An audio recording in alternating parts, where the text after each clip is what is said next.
Hello students, now we discuss Frobenius method, यानी कि हम डिफरेंशियल इक्वेशन का सॉल्यूशन निकालेंगे जब जीरो कैसा पॉइंट हो आपका, रेगुलर सिंगुलर पॉइंट हो।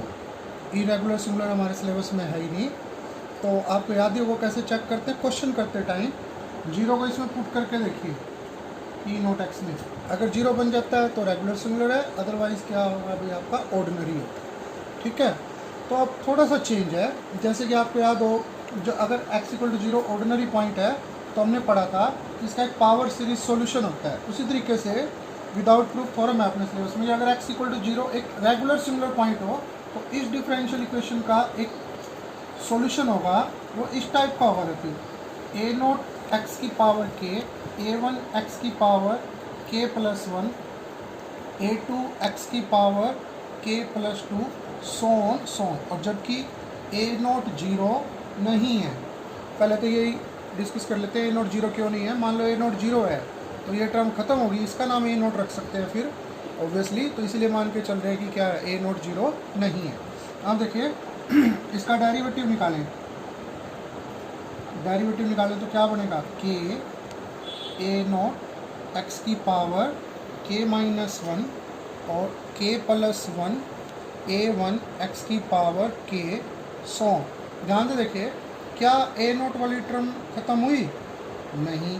जैसे कि मेरा कहने का मतलब है जैसे पिछली बार हम यहाँ n जीरो से इन्फिनिटी an x की पावर देखिए k प्लस n, और पिछली बार जब समेशन स्टार्ट करते थे तो कहाँ से करते थे?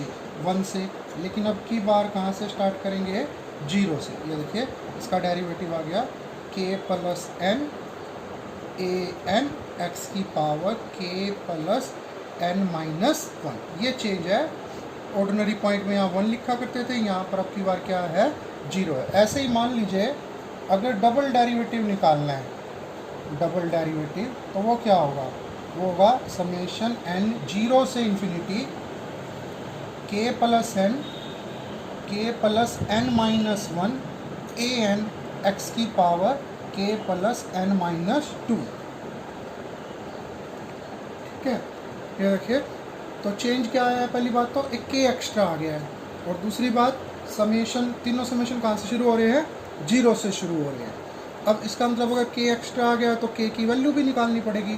तो एक तो चेंज ये है कि सारे समेशन जीरो से स्टार्ट हो रहे हैं, दूसरा चेंज ये है कि अब हमें एक एक्स्ट्रा वैल्यू चाहिएगी किसकी? k की। मेथड वहीं का वही है, वही डबल डेरिवेटिव की वैल्यू रखेंगे, डेरिवेटिव की वैल्यू रखेंगे, y की वैल्यू रखेंगे, सिंप्लीफाई करेंगे। पहले स्टेप पावर सेम बनाएंगे, दूसरा स्टेप समेशन सेम बनाएंगे, और फिर उसी तरीके से क्या करेंगे? सभी कोफिशिएंट को क्या करेंगे? जीरो के इक्वेट करेंगे। अब क्वेश्चन आता है कि k की वैल्यू कहाँ से निकालेंगे? k की वैल्यू जब हम कोफिशिएंट्स को जीरो के इक्वेट करेंगे तो जो सबसे कम पावर का कोफिशिएंट होगा, x की जो सबसे कम पावर होगी उसके कोफिशिएंट को जब आप जीरो के इक्वल रखोगे तो वहाँ से आपको क्या पता चलेगा? k की वैल्यू पता चलेगी। तो चेंज क्या है? एक्स्ट्रा है k। ठीक है, और इसकी चार टाइप हैं, वो चार अलग अलग k की वैल्यू आने के बाद ही पता चलती है कि कौन सी टाइप का क्वेश्चन आया होगा। और देखिए हम एक क्वेश्चन डिस्कस करते हैं 1.5 का, क्वेश्चन नंबर 3 है। एक डिफरेंशियल इक्वेशन दी हुई है 2x plus x cube d2y by d x square minus dy by d x minus 6xy equal to zero. तो सबसे पहले तो मैंने इसमें जीरो पुट करके देखा, जीरो पे जीरो बन रहा है, इसका मतलब जीरो कैसा पॉइंट है? रेगुलर सिंगुलर पॉइंट है। तो मैंने सॉल्यूशन मान लिया y equal to a naught x की पावर k, a1 x की power k plus one plus a2 x की power k plus two, so. ध्यान नोट करने की बात यह है कि मैंने लिखा है a naught not equal to zero, ये हर एक क्वेश्चन में लिखा जाएगा इनमें। अब देखिए इसको कैसे लिख सकते हैं?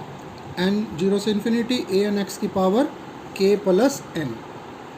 ठीक है, डेरिवेटिव कर लिया, डेरिवेटिव को लिख लिया। समेशन कहाँ से स्टार्ट हो रहा है? जीरो से। फिर डबल डेरिवेटिव कर लिया। अब देखिए समेशन फिर से कहाँ से स्टार्ट हो रहा है? जीरो से। इक्वेशन के अंदर क्या कर ली? वैल्यू पुट कर ली, तीनों वैल्यू, डबल डेरिवेटिव की और सिंपल y की। अब अंदर मल्टीप्लाई कर लिया 2x, चार समेशन बन जाएंगे, 2x, 2 एक पावर इंक्रीज होगी, k plus n minus one होगी, फिर x क्यूब था एक्स क्यूब था तो पावर होगी के प्लस एन प्लस वन। यहाँ पर कुछ नहीं था, ये सिंपल एज इट इज़ रह गया और 6x अंदर चला गया, ये रहा। ठीक है, अब ये थोड़ा सा पिछले वाले मेथड से इजी हो जाता है। ध्यान से देखिए, 4 समेशन है, 4 में से 2 में पावर सेम, समेशन सेम, 2 में पावर सेम और समेशन सेम।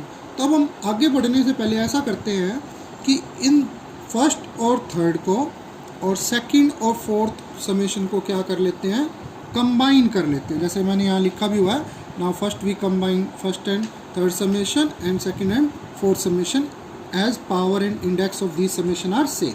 ठीक है, तो ये थोड़ा छोटा पड़ता है दूसरे वाले मेथड से जो हमने पहले डिस्कस करा है। देखिए, मैं आपको कंबाइन करना सिखाता हूँ। जैसे मेरे को फर्स्ट और थर्ड समेशन कंबाइन करना है। अब ध्यान से देखो, मैंने क्या करा है, ये रफ करके रखा हुआ आपके लिए। k प्लस एन को ना रफ में t मान लीजिए, k प्लस एन को t। तो ये देखो, ये क्या बन गया, 2t t माइनस 1 an, और ये माइनस का क्या, t an। ठीक है ना, x की पावर तो कॉमन आई गई। तो अब इन दोनों को अगर मैं an कॉमन निकाल लूँ तो देखिए क्या बनता है, t common 2t minus 2 minus 1, ये हो गया t 2t माइनस 3, जिसको कि मैंने बाद में लिख दिया, t कौन था हमारा, k plus n 2k plus 2n minus 3an। ऐसे ही अब देखो सेकंड और फोर्थ को कंबाइन करते हैं। यहाँ देखिए ध्यान से, k प्लस एन को क्या मान लिया है, k प्लस एन को मान लिया t, तो ये तो कौन है, t इंटू टी माइनस 1, और ये कौन बनेगा, माइनस का ओनली 6, ये रहा यहाँ पर देखिए, यहाँ पर t into T minus 1 an minus का 6, an कॉमन निकाल लिया, T square minus T minus 6। अब इसके फैक्टर बना लिए, फैक्टर बन गया t माइनस 3 और t प्लस 2, जिसको कि मैंने इकट्ठा कर लिया है। t कौन था, k प्लस एन माइनस 3 और k प्लस एन प्लस 2। अब हमारे 4 समेशन की बजाय क्या रह गए हैं, 2 समेशन रह गए हैं। ठीक है ना। अब इसके बाद आपको स्टेप आते ही हैं। अब पावर सेम बना रहे हैं, k प्लस एन माइनस 1 को मैं बना रहा हूँ n प्लस 1। उसके लिए आपको स्टेप सबको आते ही हैं। n माइनस 1 को क्या मान लिया, m प्लस 1, यानी n की जगह क्या रख दिया, m प्लस 2। जब n 0 से स्टार्ट हो रहा था तो m कहाँ से स्टार्ट हो रहा है, -2 से। हाँ देखिए, n की जगह पुट कर लिया m प्लस 2, और आपको ये सारे स्टेप आते ही हैं कि समेशन हमने क्या, पावर हमने क्या बना ली, सेम बना ली। m की जगह वापस क्या लिख लिया, स्टेप में मैंने दोबारा से n लिख लिया। अब पावर तो सेम हो गई, समेशन अलग अलग हो गई, वो स्टेप भी आपको आता ही है। अब मैंने -2 और -1 इसका खोल लिया, ये 2, और n कहाँ से स्टार्ट हो गया, अब 0 से स्टार्ट हो गया। अब देखिए यहाँ पहुँच के हम k की वैल्यू निकालेंगे। अब 2 टर्म है मेरे पास, 2 टर्म, k की वैल्यू कहाँ से निकालेंगे, k की वैल्यू निकालेंगे जो सबसे कम पावर की वैल्यू होगी ना, सबसे कम पावर की टर्म होगी x की, उसके कोफिशिएंट को क्या पुट करेंगे, 0। तो यहाँ पर मैंने k इंटू 2k माइनस 3 को क्या पुट कर लिया, 0। a नोट हमारा 0 था नहीं, k की वैल्यू आ गई 0 और 3/2।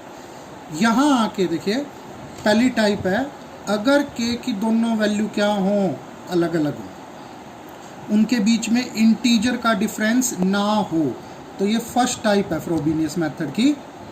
देखो दोनों अलग अलग हैं और इनके बीच में इंटीजर का डिफरेंस नहीं है, तो k की दोनों वैल्यू पता चल गई। अब दूसरी टर्म को 0 के इक्वेट करा, अब k की वैल्यू रख के देखिए, अगर 0 रखता हूँ k की जगह तो भी a1 0 आ रहा है, और 3/2 रखता हूँ तो भी a1 क्या आ रहा है, 0 आ रहा है, यानी a1 की वैल्यू तो क्या होगी आपकी, 0 ही होगी। ठीक है ना। उसके बाद अब आपको पता ही है, बाकी कोफिशिएंट को क्या कर लिया, 0 के इक्वेट कर लिया, an प्लस 2 आ गया मेरे पास। फिर मैंने वहाँ से a2 a3 a4 a5 a6, ये पुराना जैसे तरीका था, एज इट इज़ वैल्यू निकाल ली। जैसे बस अब फ़र्क ये है, पहले k नहीं आया करता था, अब देखिए k आ रहा है हमारे पास सारा। तो मैंने फिर जो हमने सॉल्यूशन माना था इक्वेशन 2, उसमें वैल्यू रख ली, a नोट x की पावर के, a1 मेरा 0 है, a2 की वैल्यू आ गई, a3 मेरा 0 है, a4 की वैल्यू आ गई, a5 मेरा 0 है, सो ऑन। ठीक है। अब इन सब में से आप यहीं देखिए ध्यान से, सब में से x की पावर k और a नोट क्या आ रहा है, कॉमन आ रहा है। तो हमने क्या करा,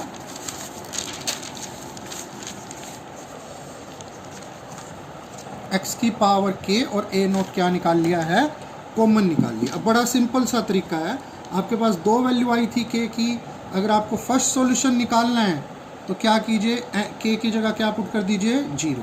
तो मैंने इसमें के की जगह क्या पुट कर दिया, 0। अगर दूसरा सॉल्यूशन निकालना है तो के की जगह दूसरी वैल्यू पुट कर दीजिए। तो ये कौन सी टाइप है, ये वो टाइप है जिसमें के की दोनों वैल्यू क्या होंगी, अलग अलग होंगी और उनके बीच में इंटीजर का डिफरेंस नहीं है।